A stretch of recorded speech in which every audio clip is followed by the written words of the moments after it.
तो बुलेटिन में सबसे पहले बात कर लेते हैं बंगाल और असम की, जहां पर आज पहले दौर के लिए प्रचार थम जाएगा। पहले चरण से पहले एबीपी न्यूज और सी वोटर के फाइनल ओपिनियन पोल में क्या तस्वीर सामने आई? जिन 5 राज्यों में मतदान होना है, वहां कौन सी पार्टी बढ़त लेती हुई नजर आ रही है, देखिए।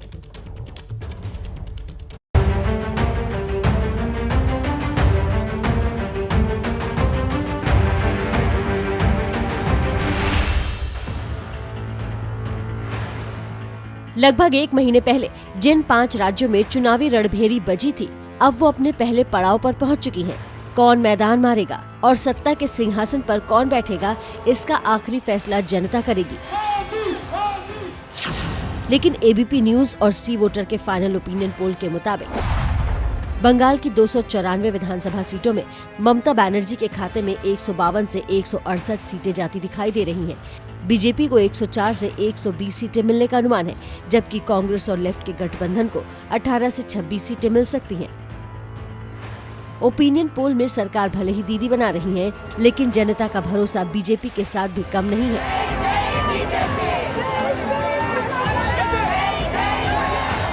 टीएमसी को बंगाल का 42% वोट मिलने का अनुमान है, जबकि बीजेपी को 37%, यानी 5% वोट का फर्क। कांग्रेस और लेफ्ट के हिस्से में 13% वोट जाते दिखाई दे रहे हैं। 8% वोट अन्य के खाते में जा सकता है। बंगाल में बीजेपी भले ही नंबर 2 है, लेकिन असम का असली किंग बीजेपी बनती दिख रही है। एबीपी न्यूज के लिए किए सी वोटर के सर्वे के मुताबिक असम की 126 विधानसभा सीटों में बीजेपी गठबंधन को 65 से 73 सीटें मिलती हुई दिखाई दे रही है। कांग्रेस गठबंधन को 52 से 60 सीटें मिलने का अनुमान है, जबकि अन्य के खाते में 4 सीटें जाती दिखाई दे रही हैं। इस बार दक्षिण का सियासी दंगल भी कम दिलचस्प नहीं है। फाइनल ओपिनियन पोल में 234 विधानसभा सीटों वाले तमिलनाडु में यूपीए गठबंधन को जीत मिलती हुई दिखाई दे रही है। यूपीए को 173 से 181 सीटें मिलने का अनुमान है। एनडीए 45 से 53 सीटों पर सिमटता हुआ दिखाई दे रहा है, जबकि अन्य के पास 2 से 14 सीटें तक जाने का अनुमान है। 140 विधानसभा सीटों वाले केरल में एलडीएफ को 71 से 83 सीटें मिलने का अनुमान है। यूडीएफ को 56 से 68 सीटें मिलती दिखाई दे रही हैं, जबकि बीजेपी की स्थिति 0 से 2 सीटों के आसपास दिख रही है। चुनावी महासमर के 5वें राज्य का नाम है पुदुचेरी। फाइनल ओपिनियन पोल में 30 सीटों वाले पुदुचेरी में सत्ता की चाबी एनडीए गठबंधन के पास जाती दिख रही है। यूपीए को 7 से 11 सीटें मिल सकती हैं। एनडीए 19 से 23 सीटों के साथ बहुमत हासिल करने की स्थिति में दिख रहा है।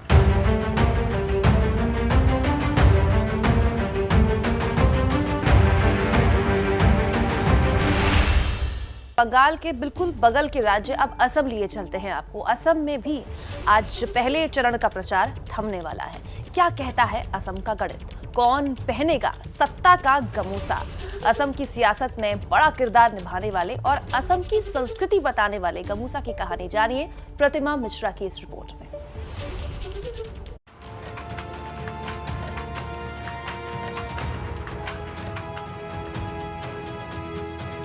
लयबद्ध थाप पर लाल सफेद धागों से बुनता ये ताना। असम में करघे की थाप पर मुद्दों की गिरहों की गांठें खोल सियासत का आसन आकार लेता है। ये असम की संस्कृति भी है, असमिया राष्ट्रवाद का आंगन भी है, और यही ताना बाना आंदोलन की आग भी है। गमछा या कहिए गमूसा, ये असम की अस्मिता, यहाँ की संस्कृति की पहचान है। और असम में चुनाव आते ही तमाम चुनावी सभाओं में, रैलियों में इसी गमूसा की बहार है। असम चुनाव को कवर करने पहुंची संवाददाता प्रतिमा मिश्रा जब असम के चाय बागान से लोगों के घर तक हवा का रुख भांपने, जांचने, ताकने पहुंची, तो पता चला कि असम में घर घर बुने, पहने और पहनाए जाने वाले गमूसा जिस पार्टी की ओर उड़ा, वही विजय पताका बन जाता है। प्रधानमंत्री मोदी जब असम आते हैं, असम नहीं भी आते हैं तो भी कई बार उन्हें यही गमछा पहने ओढ़े आपने देखा होगा। गृह मंत्री अमित शाह जब असम आए तब उन्होंने इसे पहना। राहुल गांधी, प्रियंका गांधी, तमाम नेता असम में चुनाव के वक्त अपनी रैलियों में इसे पहनना, इसे फ्लॉन्ट करना बिल्कुल नहीं भूलते। अगर बात करें इसके प्राइस की तो आपको बताते 150 रुपए से शुरू होकर 650 रुपए तक का इसका दाम है। ये हम बात आम गमछा की कर रहे हैं जो ऐसे दुकानों पर मिलता है। अगर ऑर्डर करके बनवाया जाए तो उसका रेट और ऊपर जा सकता है। ये इसकी संस्कृति की, असम की पहचान है, इसकी अस्मिता से इससे जुड़ी हुई है। आम लोगों के कंधे पर हो तो ये गमूसा है, नेताओं के कंधे पर हो तो असम का हो जाने का भरोसा है। यही कारण है कि पीएम मोदी से लेकर प्रियंका गांधी तक असम चुनाव प्रचार में सबके कंधे पर गमोसा एक राजनीतिक संदेश देता दिखता है। तमाम राजनेता इसको पहनकर कहीं ना कहीं खुद को असम का बताने की कोशिश करते हैं या कहते हैं कि वो असम का होकर रह जाएंगे। ये सम्मान स्वरूप भी बहुत सारे लोगों को पहनाया ओढ़ाया जाता है, लेकिन इस बार असम में इसे विरोध के लिए भी इस्तेमाल किया जा रहा है। कुछ ऐसा ही किया है कांग्रेस ने। गमोसा पिछले 100 साल में असम की हर राजनीतिक और सामाजिक चेतना का प्रतीक बना है। इतिहास के पन्नों को पलटे तो करीब 100 साल पहले 1916 में असम छात्र सम्मेलन और असमिया साहित्य सभा जैसी संस्थाओं ने गमोसे को असमिया राष्ट्रवाद के प्रतीक के तौर पर स्थापित किया। 1979 से 85 तक चले असम छात्र आंदोलन के दौरान भी इस गमछे को राजनीतिक विरोध का प्रतीक बनाया गया। असम में छात्र आंदोलन के 36 साल बाद एक बार फिर गमोसा को विरोध का प्रतीक बनाए जाने की कोशिशें हो रही हैं। असम की पहचान है गमछा, जैसा कि आप जानते हैं। आपने कई बार प्रधानमंत्री मोदी को इसे पहनते हुए देखा है, राहुल गांधी को पहने हुए देखा, यहाँ तक कि प्रियंका गांधी को भी इसे ओढ़े हुए देखा है। ये यहाँ की सांस्कृतिक पहचान है। जब भी आप किसी को इस तरीके का गमछा पहने देखेंगे, आप कनेक्शन तुरंत जोड़ लेंगे कि असम। लेकिन कांग्रेस ने इस पे अपना हाथ और अपना CAA का विरोध करते हुए इस तरीके से गमछे पे प्रिंट किया और इसको बंटवाया है बड़ी संख्या में। खबरों के मुताबिक कांग्रेस ने 1 लाख गमछों पर CAA के विरोध का निशान छपवाकर लोगों तक पहुंचाया है। असम में कांग्रेस CAA विरोध में 50 लाख गमछे भी जुटा रही है। गौरव गोगोई ने असमिया जनता से आह्वान किया है कि वो गमछे पर लिख कर दे कि क्यों उन्हें असम में CAA नहीं चाहिए। बीजेपी ने अपने संकल्प पत्र में CAA का जिक्र नहीं किया है। अब इसी को आधार बनाकर कांग्रेस प्रदेश भर में गमछे के गमले में सत्ता की जयमाला बनाने की कोशिश में है। असम के जनता, शिवसागर के जनता दिल से ये का जो है ना का को नहीं चाहता है। इसलिए नहीं चाहता कि ये हमारे जाति के विरोध में है या हमारे देश के विरोध में है। अगर हम लोग इस बार सत्ता में आते हैं तो ज़रूर हम लोग इसको बातिल करने मीन्स इसको स्क्रैप करने के लिए हम लोग कोशिश करेंगे। कांग्रेस गमछे की हवा से CAA विरोध की आग तेज करने की कोशिशों में जुटी है। हमको कहा नहीं सही हमको। ये ऐसे चलते हुए जा रहे थे, हमने इनको रोक के पूछा तो इन्होंने कहा देखिए ये पहनने का मकसद सिर्फ इतना है क्योंकि हम भी का विरोध कर। कांग्रेस ने जो मुद्दा उठाया उसी तरीके से गमछे जो लोगों तक पहुंचाए उसे ओढ़े पहने हुए अब इसका इस्तेमाल, इस गमछे का इस्तेमाल विरोध के लिए भी किया जा रहा है। कैमरा पर्सन राजेश कुमार के साथ प्रतिमा मिश्रा, ABP न्यूज। विवादों में घिरा महाराष्ट्र के गृह मंत्री अनिल देशमुख ने बयान जारी किया है। देशमुख का कहना है कि परमबीर सिंह ने उन पर जो वसूली के आरोप लगाए हैं उन आरोपों की जांच की मांग खुद देशमुख ने CM उद्धव ठाकरे से की है। अनिल देशमुख का कहना है कि इससे दूध का दूध और पानी का पानी हो जाएगा। अनिल देशमुख ने अपनी चिट्ठी में लिखा है कि अगर CM जांच के आदेश देते हैं तो मैं उसका स्वागत करूंगा। आपको बता दें कि बीजेपी देशमुख के इस्तीफे की मांग पहले ही उठा रही है। बीजेपी वार कर रही है तो कल महाअघाड़ी ने भी बैठक करके बीजेपी पर पलटवार की प्लानिंग तैयार कर ली। महाराष्ट्र के इस राजनीतिक तनाव का असर तबादलों में साफ तौर पर दिखाई दिया। पहले सचिन वाजे का नाम, फिर उसके साथियों के काम और फिर कमिश्नर का काम तमाम। कुछ इसी तरह से उद्धव सरकार कटघरे में आ खड़ी हुई है। एक्शन में दिखने के लिए रातों रात महाराष्ट्र में 86 पुलिस अधिकारियों का तबादला कर दिया गया। इसमें 65 तो मुंबई क्राइम ब्रांच के ही सदस्य हैं। वहीं मुंबई पुलिस के नए कमिश्नर हिम्मत नगराले गृह मंत्री अनिल देशमुख से 2 दौर की बातचीत कर चुके हैं, जिसमें कई DCP, एडिशनल CP और ज्वाइंट CP रैंक के अधिकारियों को बदला जाना है। बीजेपी ने इस पर सीधा वार किया है। महाराष्ट्र की वसूली सरकार ने रातों रात 86 अफसरों के तबादले कर दिए। इनमें से अधिकतर अफसरों का कोई दोष भी नहीं है। जो जिम्मेदार अफसर है उन अफसरों के साथ साथ महाराष्ट्र सरकार के जिम्मेदार मंत्रियों को भी इस्तीफा देना होगा। वहीं शिवसेना नेता संजय राउत ने बीजेपी पर पलटवार करते हुए गुजरात के IPS अधिकारी संजीव भट्ट और उत्तर प्रदेश के IPS अधिकारी वैभव कृष्ण का मामला उठाया। इस पर बीजेपी का कहना है बेकार के मुद्दे उठाकर संजय राउत सिर्फ ध्यान भटका रहे हैं। वैभव कृष्ण ने जो लेटर बॉम्ब उस वक्त योगी जी को लिखा था उसमें तो पूरा रेड कार्ड दिया था उत्तर प्रदेश का। कौन से पोस्ट पर आने के लिए जो रैकेट चल रहा है वहाँ 7 या 8 सीनियर IPS अधिकारी का 50 लाख से 1 करोड़ से ऊपर तक, वो पूरा रेड कार्ड वैभव कृष्ण ने योगी जी को एक पत्र लिखकर दिया था। क्या उसके बाद गृह सचिव ने वहां हस्तक्षेप किया केंद्र के? उद्धव साहब, आप क्यों नहीं बोलते? क्यों संजय रावत बोल रहे हैं? वो तो सरकार के मुखिया नहीं है, क्यों नहीं बोलते? और एक आरोप लगाएं, कल वाला भी टाइम फिक्स हुआ था, आज भी वाला फिक्स होगा।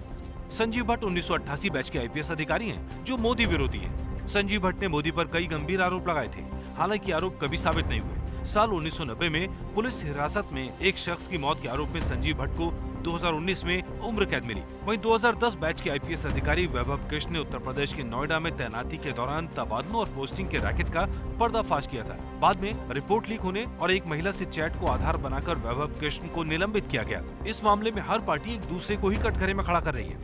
केंद्र सरकार किस तरह से आईएएस और आईपीएस अधिकारी को दबाव लाकर अपने लिए, अपने फायदे के लिए कैसे यूज कर रहे हैं। बीजेपी की जो लालसा है राज्य की सत्ता को हथियाने के लिए, वो हर तरह की कोशिश कर रहे हैं और हर कोशिश में वो फेल होते जा रहे हैं। और जिस तरह से महाराष्ट्र को बदनाम करने का षड्यंत्र वो जो बना रहे हैं, महाराष्ट्र की जनता बीजेपी को माफ नहीं करेगी। अपनी सरकार को बचाने के लिए, हफ्ताखोरी को बचाने के लिए ये सारा मामला चल रहा है। देखिए, कोई अधिकारी अगर सच कहे तो बीजेपी का एजेंट और हफ्ता वसूल करके दे तो क्या शिवसेना का एजेंट?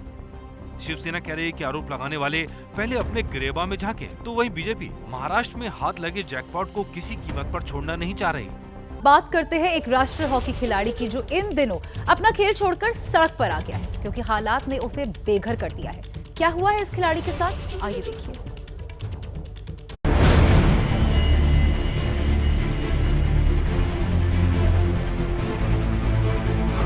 गले में लटके ये दर्जनों मेडल, हाथ में जीती हुई ट्रॉफियां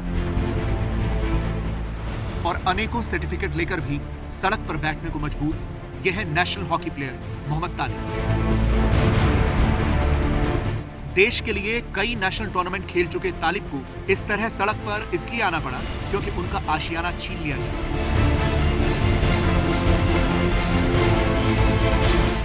ये देखिए, तालिब का परिवार आज बेघर हो चुका है। घर का सारा सामान सड़क किनारे फुटपाथ पर पड़ा है। परिवार परेशान है कि अब जाएं कहां और रहें कहां। यही वजह है कि नेशनल हॉकी खिलाड़ी मोहम्मद तालिब अपना टूर्नामेंट छोड़कर अधिकारियों के दफ्तरों के चक्कर काटने को मजबूर है। 2009 में हमने ओटीएस के आधार पर उन्होंने जो पैसा मांगा था हमने जमा कर दिया। तो पहले ही जो उन्होंने एक जो डेट दिया था उससे पहले जमा करा लिया, लेकिन ये कि जब दूसरी की जमा करने के लिए गए तो बाबू ने हमको आज आओ, कल आओ, परसों आओ, और एडीए की दी हुई डेट को निकाल दिया। रजिस्ट्री कहने लिखने लगे कि रजिस्ट्री कर दो, पैसा जमा हो गया। उन्होंने कोई जवाब दे करके हमको 2.5 साल के बाद 3.5 लाख रुपए की नोटिस भेज दिया। अब प्राधिकरण का कहना है कि घर पाने के लिए तालिब के परिवार को आज के हिसाब से कीमत देनी होगी, लेकिन परिवार की माली हालत ठीक नहीं है। इसलिए इस हॉकी खिलाड़ी ने पीएम मोदी और सीएम योगी से गुहार लगाई है। घर को वापस दिया जाए और जो पैसा मुनासिब कम से कम में हमारे जो पैसा निकल रहा है सर, उसमें हमारे मकान की रजिस्ट्री की जाए। शगुन इतनी मेहनत के साथ एक खिलाड़ी देश के लिए खेलता है, आखिर में उसको मिलता क्या है? मुफलिसी। सबसे पहले बात उस खतरे की जिसे नजरअंदाज करना महंगा पड़ सकता है। देश में कोरोना न सिर्फ रफ्तार पकड़ रहा है बल्कि नए रूप में अटैक कर रहा है। इसीलिए एबीपी न्यूज लगातार आपसे अपील कर रहा है, सावधानी जरूर बरतें।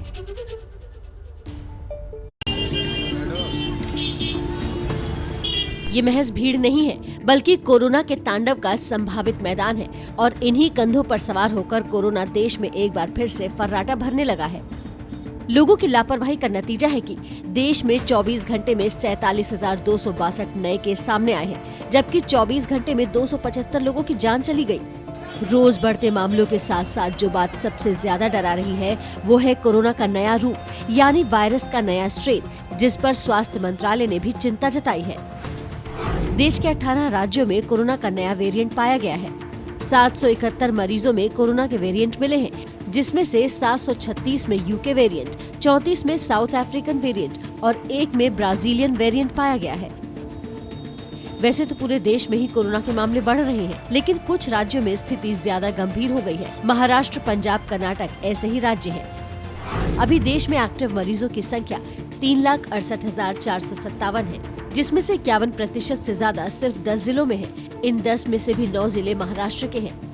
लगातार 5वें दिन देश में 40,000 से ज्यादा केस सामने आए हैं। केंद्र सरकार ने बढ़ते हुए मामले को देखकर सभी राज्यों को नियमों का सख्ती से पालन करने और जांच बढ़ाने के निर्देश दिए हैं। और देखिए कुमकुम, कोरोना की इस मार से देश की राजधानी दिल्ली भी अछूती नहीं है, लेकिन लोगों में अब भी कोरोना को लेकर वो गंभीरता जो है ना, वो दिखाई नहीं दे रही। राजधानी में कोरोना की रफ्तार और लोगों की गंभीरता दोनों उल्टी दिशा में चल रहे हैं। दिल्ली में लगातार दूसरे दिन 1000 से ज्यादा केस आए। 24 घंटे में दिल्ली में कोरोना के 1254 नए मरीज मिले हैं, 6 की मौत हुई है। इसके साथ ही दिल्ली में एक्टिव केस की संख्या 4,890 हो गई है। ये 3 जनवरी के बाद सबसे बड़ा आंकड़ा है। दिल्ली सरकार ने बाजार, सिनेमा हॉल, मेट्रो, मॉल और धार्मिक स्थलों को सुपर स्प्रेडर बताते हुए ज्यादा सख्ती बरतने के निर्देश दिए हैं। दिल्ली के अलावा गुजरात में भी कोरोना के मामले बढ़ रहे हैं। गुजरात के सूरत में कोरोना के बढ़ते मामलों को देखते हुए प्रवासियों ने एक बार फिर घरों का रुख करना शुरू कर दिया है। होली को लेकर भी गुजरात सरकार ने निर्देश जारी कर दिए हैं। गुजरात में घर से बाहर होली खेलने पर रोक लगा दी गई है। हालांकि सीमित लोगों के साथ होलिका दहन की इजाजत है। कोरोना को लेकर हिमाचल में आज कोई सख्त फैसला भी लिया जा सकता है। सरकारें सख्त फैसला तभी लेती हैं जब जनता में लापरवाही बढ़ती है। अभी लोगों से अपील है कि नियमों का सख्ती से पालन करें। अब बात करते हैं महाराष्ट्र की। महाराष्ट्र में उद्धव सरकार आर पार की लड़ाई के मूड में है। एंटीलिया केस में डगमगाई सत्ता को संभालने के लिए अब पलटवार का प्लान बना रही है महाराष्ट्र सरकार। महाराष्ट्र सरकार की कैबिनेट बैठक में विरोधियों पर हमले की नीति अपनाने पर चर्चा हुई। पहले बात गृह मंत्री देशमुख की। देशमुख पर आरोपों की जांच के लिए आयोग का गठन करेगी महाराष्ट्र सरकार। रिटायर्ड जज करेंगे आयोग का नेतृत्व। जज पर जल्द फैसला होगा। देशमुख को पद से हटाने को लेकर फैसला अभी नहीं हुआ। दरअसल देशमुख पर लगे आरोपों की जांच की मांग कांग्रेस भी कर रही है, जिसके बाद ये फैसला लिया गया। देशमुख के अलावा मीटिंग में आईपीएस रश्मि शुक्ला पर सत्ता पक्ष अब लामबंद हो रहा है। बैठक में कहा गया कि रश्मि ने गैर कानूनी ढंग से फोन टैप कराया।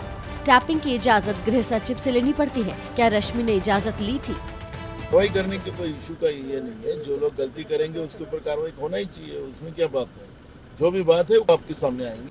जिस लोगों के फोन नंबर के टैपिंग की परमिशन मांग की थी, उनके तो फोन नंबर टैप ही नहीं हुए। टैप हुए कहीं अलग नंबर ही। और क्या मालूम कि ऐसे करते करते पूरे मंत्रिमंडल का ही फोन टैप करने का काम रश्मि जी ने किया होगा। सचिन वाजे मामले में बीजेपी लगातार उद्धव सरकार पर हमलावर है। प्रदेश के कांग्रेस अध्यक्ष नाना पटोले की माने तो अब पलटवार होगा। क्योंकि फडणवीस सरकार ने क्या किया महाराष्ट्र में सबको पता है। और केंद्र की जो सरकार है मोदी जी की, वो सरकार देश बेच के देश चला रही है। वो भी जनता देख रही है, वो अपना अनुभव बता रही है। मतलब साफ है कि महाराष्ट्र में अभी वार पलटवार का ये दंगल फिलहाल थमने वाला नहीं है। पश्चिम बंगाल में जैसे जैसे चुनाव की तारीख करीब आ रही है, विरोधियों पर हमले की कोशिश में भाषा की मर्यादा जो है वो टूटती जा रही है। उत्तर प्रदेशের গুন্ডাদের সাজিয়ে পাঠিয়ে দিচ্ছে এখানে। কপালে তিলক কেটে একটা গেরুয়া ড্রেস পরে পানবাহার চিবোতে চিবোতে আমাদের বাংলার সংস্কৃতিকে ধ্বংস করে দিচ্ছে। वार पलटवार के खेल में भाषा की गिरती मर्यादा दिखी बांकुरा में, जहां ममता बनर्जी ने यूपी के सीएम योगी आदित्यनाथ को बाहर से बुलाया गया गुंडा करार दे दिया।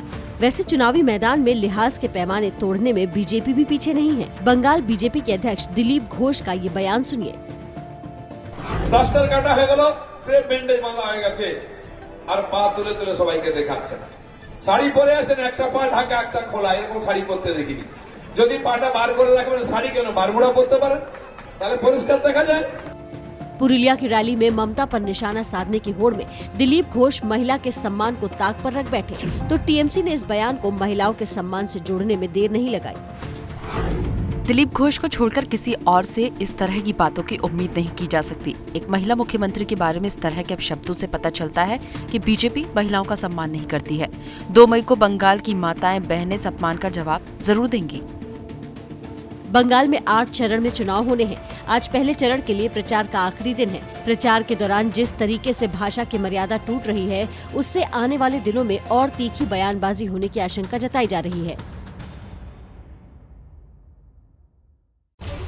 शगुन हुक्मरान ये भूल जाते हैं कि जनता को असल मुद्दों से मतलब है, इस तरह की बयानबाजी से नहीं। चलिए अब बात करते हैं देश की राजधानी दिल्ली की। देखिए, दिल्ली में अब सरकार से ज्यादा ताकतवर राज्यपाल होंगे। लोकसभा के बाद राज्यसभा से भी एनसीटी का जो ये बिल है वो पास हो गया है। The bill be passed, those in favor will please say aye. Those against will please say no. I think the ayes have it, the ayes have it, the ayes have it. The bill is passed. विधेयक पारित कराने के लिए मत विभाजन की मांग की गई, जिसमें 45 के मुकाबले 83 मतों से विधेयक पारित हो गया। Lobbies be cleared, open. Lobbies be open. विपक्षी दलों ने बिल का विरोध करते हुए सदन से वॉकआउट कर दिया। निर्णय के विरुद्ध में हम वॉकआउट करते हैं। धन्यवाद, धन्यवाद, धन्यवाद। एनसीटी बिल पास होने पर आम आदमी पार्टी समेत विपक्षी दलों ने सरकार पर निशाना साधा। मैं ये कहूँगा कि ये देश के संविधान और लोकतंत्र को हराने की कोशिश की गई है और आज मोदी जी ने मान लिया, नरेंद्र मोदी जी ने, कि उनको अगर किसी से डर लगता है तो उस नेता का नाम है अरविंद केजरीवाल। जो काम हो रहा है आज संसद के अंदर वो बिल्कुल मैं मानती हूँ कि संविधान के खिलाफ है और सुप्रीम कोर्ट में अगर ये दलील जाती है वो बाकायदा रिजेक्ट होगी और सरकार के लिए एम्बैरेसमेंट होगा। विपक्ष एक सुर में बिल का विरोध कर रहा है, जबकि बीजेपी सांसदों ने इसे दिल्ली की बेहतरी के लिए जरूरी कदम बताया। ये दिल्ली के हक में, दिल्ली की जनता के हक में और दिल्ली में लोकतांत्रिक तरीके से चुनी हुई जो विधानसभा है वह सही तरीके से कार्य करे, इसके लिए इस बिल को पारित किया गया। लोकसभा में ये बिल 22 मार्च को पारित हो गया था। इस बिल के तहत दिल्ली के उपराज्यपाल को कुछ अतिरिक्त शक्तियां मिलेगी। इसके बाद दिल्ली सरकार को उपराज्यपाल से कुछ मामलों में मंजूरी लेना जरूरी होगा। पिछले कुछ दिनों से महिलाओं के पहनावे को लेकर नेताओं की लगातार अजीबोगरीब बयानबाजी आ रही है। उत्तराखंड के सीएम तीरथ सिंह रावत की फटी जीन्स पर दिए बयान पर बवाल अभी थमा नहीं था कि यूपी सरकार के एक मंत्री ने बुर्के पर ज्ञान दिया है, जो खूब विवाद पकड़ रहा है। दुनिया के कुछ देशों ने बुर्के पर प्रतिबंध लगाया है। अनेक बार ये चर्चाएं चलती हैं। निश्चित रूप से मुस्लिम धर्मगुरुओं को इस बारे में विचार करना चाहिए और मुस्लिम महिलाओं को ये अधिकार मिलना चाहिए कि बुर्का चाहे तो पहने, चाहे तो नहीं पहने। यूपी सरकार के संसदीय कार्य राज्य मंत्री आनंद स्वरूप शुक्ल यही नहीं रुके। बुर्के को लेकर महिला अधिकारों की बात उठाने वाले शुक्ल ने इसे कुप्रथा बताते हुए संकेत दिया कि 3 तलाक की तरह ही हर सरकार भी इस पर फैसला ले सकती है। कोई भी कुप्रथा किसी भी धर्म में अगर आज वो 21वीं सदी में विद्यमान है तो उन धर्म के धर्म गुरुओं को उसका संज्ञान लेकर के स्वयं उसका समाधान करना चाहिए, नहीं कि दिशा में फिर सरकार आगे कदम बढ़ाए। शुक्ल के इस बयान को लेकर मुस्लिम समुदाय की तरफ से तीखी प्रतिक्रिया आई है। हमें किसी राजनेता की सलाह की जरूरत नहीं है कि हमारा नकाब बैन होना चाहिए या हम लोग नकाब ना पहने। हम लोगों की अपनी चॉइस है। बुर्के पर बयान देने के लिए एक दिन पहले आनंद स्वरूप शुक्ल ने मस्जिद पर लाउडस्पीकर से अजान को लेकर डीएम को चिट्ठी लिखी थी और उससे दिक्कत होने का दावा किया था। चलिए अब आपको 375 साल से चली आ रही काशी की परंपरागत होली की तस्वीरें दिखाते हैं।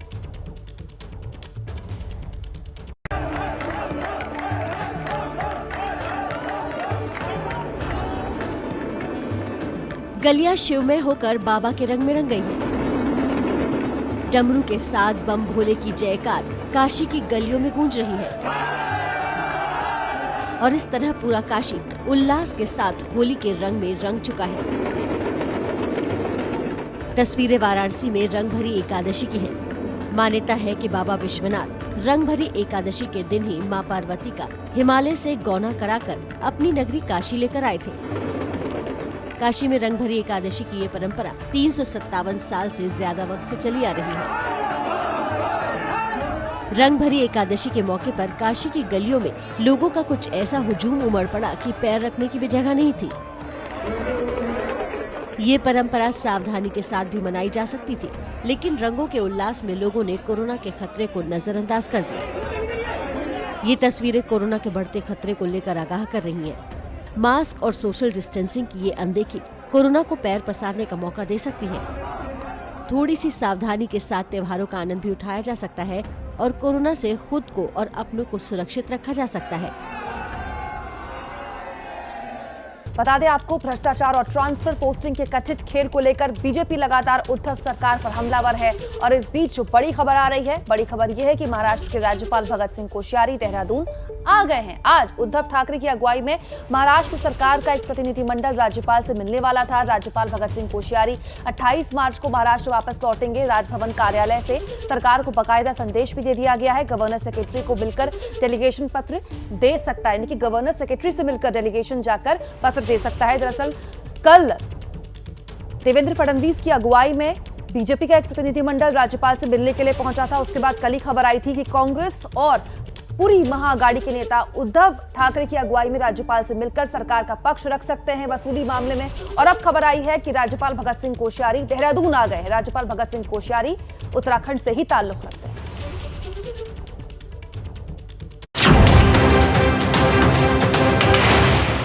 ये पूरे महाराष्ट्र विकास आघाड़ी को बदनाम करने का कार्यक्रम 2 महीने पहले तय कर चुकी थी रश्मि शुक्ला, जिसका इस्तेमाल आज पिछले 2-4 दिन में हुआ है। सबसे आश्चर्य की बात अगर कोई है तो वो है मुख्यमंत्री जी का मौन। जो लोग गलती करेंगे उसके ऊपर कार्रवाई होना ही चाहिए। तो जितने मुंह उतनी बातें। कोई सरकार पर सवाल खड़े कर रहा है तो कोई अधिकारियों पर विश्वासघात का आरोप लगा रहा है। और अघाड़ी सरकार में गृह कलेश न हो, इसलिए कोई अपने ही गृह मंत्री की भूमिका की जांच की मांग कर रहा है। विवाद शुरू हुआ था एंटीलिया के बाहर मिले विस्फोटक से। इसमें मनसुख हिरेन का नाम जुड़ा, फिर सचिन वाजे का नाम आया। इसमें मुंबई पुलिस के पूर्व कमिश्नर परमबीर सिंह फंसे। फिर अवैध वसूली मामले में देशमुख का नाम आया और ट्रांसफर पोस्टिंग के मामले में शरद पवार और सीएम उद्धव ठाकरे का नाम भी इस विवाद में आ गया। पूरे विवाद पर महाराष्ट्र सरकार शांत थी, लेकिन 2 दिन पहले जैसे ही सीएम और सीनियर पवार को बीजेपी ने सियासी लपेटे में लिया तो मुंबई में हलचल बढ़ गई। उद्धव ठाकरे के घर में मैराथन मंथन हुआ और अंदर की खबर ये है कि डगमगाई सत्ता को संभालने के लिए महाराष्ट्र सरकार ने पलटवार का प्लान बनाया है, जिसकी झलक प्रदेश कांग्रेस अध्यक्ष नाना पटोले के बयान में दिखी। वसूली में फडणवीस बहुत एक्सपर्ट है। महाराष्ट्र में जब फडणवीस की सरकार थी तब आरएसएस को ज्यादा से ज्यादा हिस्सा जनता के पसीने का पैसा लूट कर उनको दिया गया है। सभी मंत्री के पास आरएसएस के लोग रखे गए थे, खुद सीएमओ में भी आरएसएस के लोग रखे गए थे, पूरी फैसिलिटीज उनको दी गई थी। फिर ये लूटपाट जो रखी गई थी तो लूटपाट में वो एक्सपर्ट है। इस बयान का मतलब है कि बीजेपी डाल तो अघाड़ी सरकार पात चलेगी और इस बीच सरकार के चरित्र पर लगे दाग को भी धोने की कोशिश की जाएगी। सूत्रों के मुताबिक पैसा उगाही के मामले में गृह मंत्री अनिल देशमुख की भूमिका के लिए महाराष्ट्र सरकार जांच आयोग का गठन कर सकती है, जिसकी अगुवाई एक रिटायर्ड जज को सौंपी जा सकती है। जज के नाम पर जल्द फैसला होगा। हालांकि देशमुख को पद से हटाने को लेकर फैसला अभी नहीं हुआ है, इसलिए बीजेपी देशमुख के मुद्दे पर मुख्यमंत्री के मौन को लेकर हमलावर है। कांग्रेस भी नापतौल के बयान दे रही है। पैसे की उगाही की घटना हो या ट्रांसफर्स का रैकेट हो, ये सारी घटनाएं दुखदाई है, आश्चर्यचकित और अचंभित करने वाली।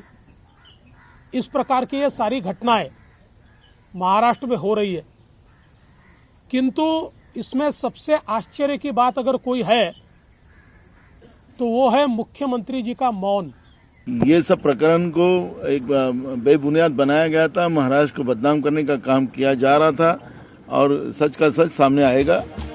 महाराष्ट्र सरकार के किसी भी संभावित जांच के आदेश से पहले ही अनिल देशमुख ने खुद ही अपने खिलाफ जांच की पैरवी कर दी है। देशमुख ने एक 21 मार्च को उद्धव ठाकरे को लिखे लेटर की कॉपी के साथ आधी रात को किए ट्वीट में लिखा, परमवीर सिंह द्वारा मुझ पर लगाए गए आरोपों की जांच करवाकर दूध का दूध, पानी का पानी कराने की मांग मैंने माननीय मुख्यमंत्री महोदय से करी थी। अगर वो जांच के आदेश देते हैं तो मैं उसका स्वागत करूंगा। लेकिन जांच की आंच सिर्फ खादी ही नहीं बल्कि खाकी को भी अब झेलनी पड़ सकती है। महाराष्ट्र कैबिनेट की बैठक में फोन टैप करने वाली रश्मि शुक्ला और चिट्ठी बम फोड़ने वाले परमवीर सिंह के खिलाफ कानूनी कार्रवाई करने पर चर्चा हुई। सूत्रों की माने तो आज राज्य के मुख्य सचिव सीताराम कुंटे प्रेस कॉन्फ्रेंस कर रश्मि शुक्ला के इंटेलिजेंस रिपोर्ट के आरोपों का जवाब दे सकते हैं। फोन टैपिंग की रिपोर्ट तत्कालीन डीजीपी सुबोध जायसवाल ने उस समय एसीएस होम रहे सीताराम कुंटे को ही सौंपी थी। कार्रवाई करने की कोई इशू का ये नहीं है, जो लोग गलती करेंगे उसके ऊपर कार्रवाई होना ही चाहिए, उसमें क्या बात है। जो भी बात है वो आपके सामने आएंगी। जिस लोगों के फोन नंबर के टैपिंग की परमिशन मांग की थी, उनके तो फोन नंबर टैप ही नहीं हुए, टैप हुए कहीं अलग नंबर ही। और क्या मालूम कि ऐसे करते करते पूरे मंत्रिमंडल का ही फोन टैप करने का काम रश्मि जी ने किया होगा। इस बीच उद्धव सरकार की अगुवाई में अघाड़ी सरकार का एक प्रतिनिधिमंडल आज राज्यपाल से मुलाकात करेगा। तो कुल मिलाकर एंटीलिया कांड ने महाराष्ट्र में पूरी तरह उथल-पुथल मचा दी है। हर ओर आरोपों का दलदल है, जिसमें उद्धव सरकार बुरी तरह फंस गई है। लगता है कि बंगाल का सियासी संग्राम अभी नहीं थमा।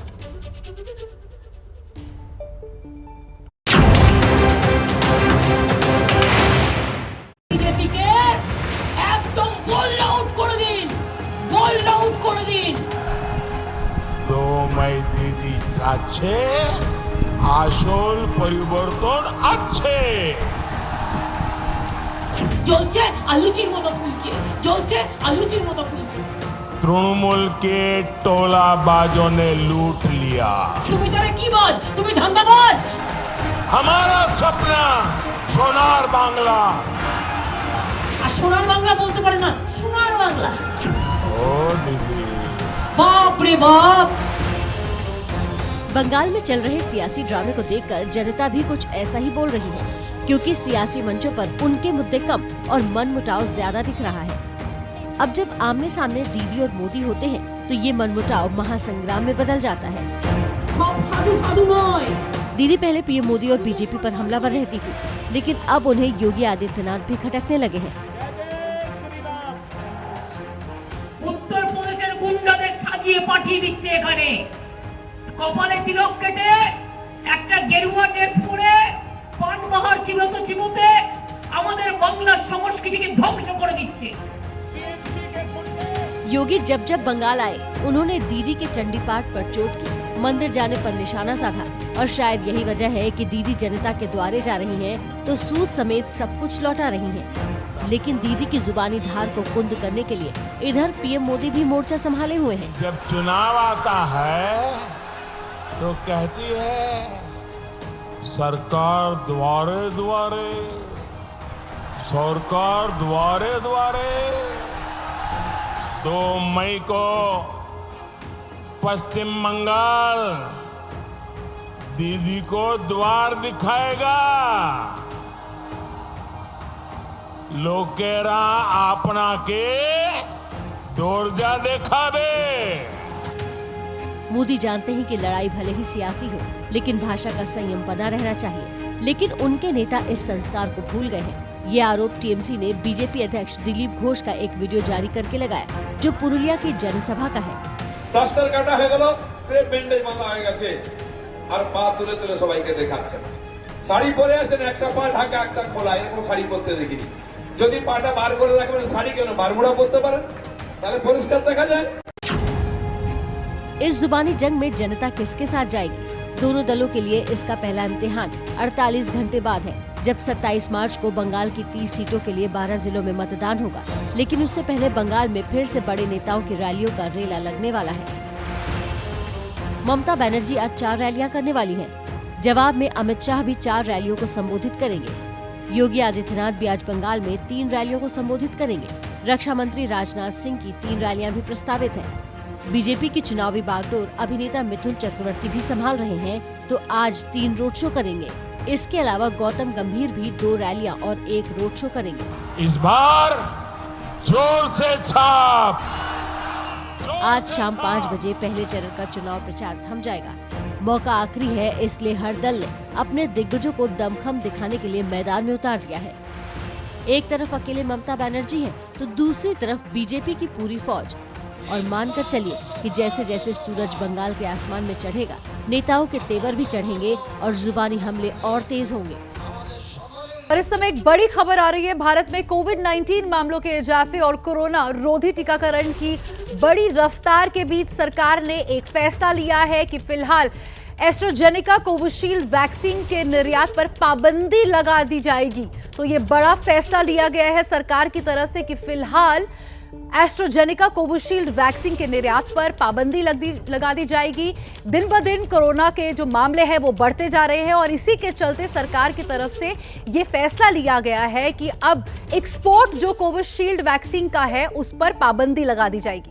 इससे पहले पिछले कई दिनों से स्वास्थ्य मामलों के जानकार इस बात की मांग कर रहे थे शगुन की होना चाहिए। आखिरकार सरकार ने फैसला लिया है क्योंकि लगातार कोरोना के केसेस पिछले कई दिनों से कई राज्यों में बढ़ रहे हैं, खासतौर पर महाराष्ट्र, पंजाब और गुजरात में। और देखिए, महाराष्ट्र में सियासी घमासान के बीच में एक ऐसी खबर है जिसे लेकर सावधान होने की जरूरत है। किसे? सरकार को और जनता को। महाराष्ट्र में कोरोना के मामले जिस तरीके से और जिस तेजी से बढ़ रहे हैं उसने डराना शुरू कर दिया है।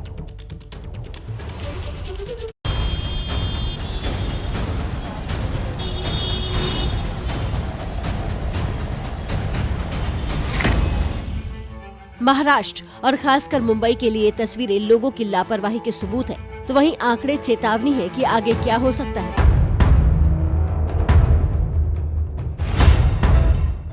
कोरोना के मामले में महाराष्ट्र देश में पहले पायदान पर बना हुआ है। 24 घंटे में 31,855 नए मामले सामने आए हैं और कोरोना ने 24 घंटे में 95 लोगों की जान ली है।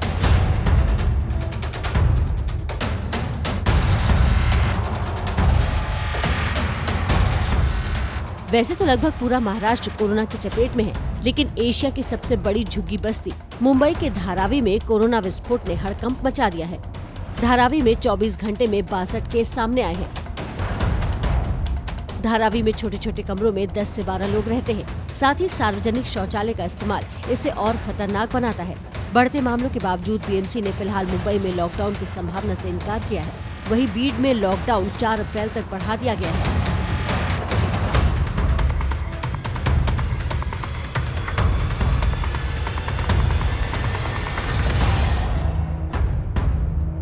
कहां तो कोरोना के खिलाफ सरकार और विपक्ष को एक होकर लड़ाई लड़नी चाहिए और कहां महाराष्ट्र में एक फोटो पर सियासत गरमा रही है। तस्वीरें सोमवार की हैं, जब पानी फाउंडेशन के कार्यक्रम में आमिर खान सीएम उद्धव ठाकरे के बगल में बैठे हैं। बुधवार को आमिर खान कोरोना पॉजिटिव हो गए हैं। अब विपक्ष तस्वीर पर हमलावर है। कोरोना की ओर तो इस सरकार का ध्यान ही नहीं है और मैं समझ नहीं पाता कि महाराष्ट्र में इतना कोरोना क्यों बढ़ रहा है।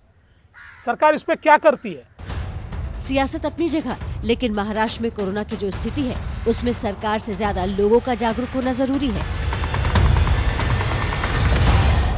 कोरोना को लेकर हर जानकारी पिछले कई दिनों से लगातार आपके सामने हम रख रहे हैं और देखिए, कोरोना ने लोगों की जान तो ली ही, साथ ही दुनिया भर की अर्थव्यवस्था पर करारी चोट भी की। लॉकडाउन में भारत के हुए नुकसान के सरकारी आंकड़े अब आए हैं सामने।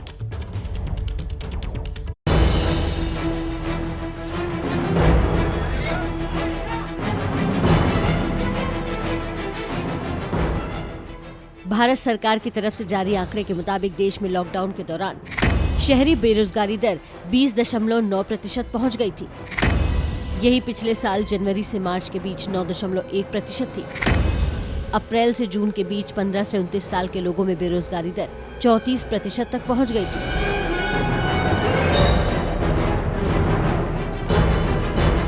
लॉकडाउन से पर्यटन, एयरलाइंस जैसे क्षेत्र बुरी तरह प्रभावित हुए। श्रम मंत्रालय ने भी इसी हफ्ते लोकसभा में जो आंकड़े पेश किए हैं वो भी अच्छे संकेत नहीं दे रहे हैं। पिछले साल अप्रैल से दिसंबर के बीच 70 लाख से ज्यादा पीएफ खाते बंद हुए, जबकि 1.5 करोड़ से ज्यादा खातों से पैसे निकाले गए। हालांकि राहत की बात यह है कि इसी दौरान 53 लाख नए पीएफ खाते खोले भी गए। लॉकडाउन में राहुल गांधी ने लोगों के खाते में कैश की मांग उठाई थी, जिसकी मांग एक बार फिर संसद में उठी है। बेरोजगारी के आंकड़े परेशान करने वाले हैं। हालांकि साल की शुरुआत में अच्छी खबर भी मिली है। Centre for monitoring of Indian economy के मुताबिक जनवरी में बेरोजगारी दर घटकर 6.5% हो गई, जो कि दिसंबर 2020 में 9.1% थी। यहाँ ये याद रखना जरूरी है कि जनवरी में कोरोना के मामले कम थे। कोरोना का ग्राफ जिस तेजी से ऊपर जा रहा है, उसकी चोट लोगों के रोजगार पर भी पड़ सकती है। और इस बीच एक ब्रेकिंग न्यूज आ रही है पश्चिम बंगाल से। आईएसएफ और टीएमसी के कार्यकर्ताओं के बीच साउथ 24 परगना के परावपुर में झड़प हो गई। एक टीएमसी कार्यकर्ता की मौत की खबर है। आरोप आईएसएफ कार्यकर्ताओं पर लगा है। दक्षिण 24 परगना में टीएमसी कार्यकर्ता की हत्या की खबर हमें मिल रही है। बता दें आपको, यहां आईएसएफ और टीएमसी कार्यकर्ताओं के बीच हिंसक झड़प हो गई, जिसमें एक टीएमसी कार्यकर्ता की मौत की खबर है और आरोप आईएसएफ के कार्यकर्ताओं पर लगा है। पिछले कई महीनों से पश्चिम बंगाल में राजनीतिक हिंसा का दौर थमने का नाम नहीं ले रहा। इस बार जिस टीएमसी कार्यकर्ता की हत्या की खबर है, उसकी उम्र 60 साल बताई जा रही है। न पाबंदी हो न कोई हद हो तो बस खुद बनाई सरहद हो।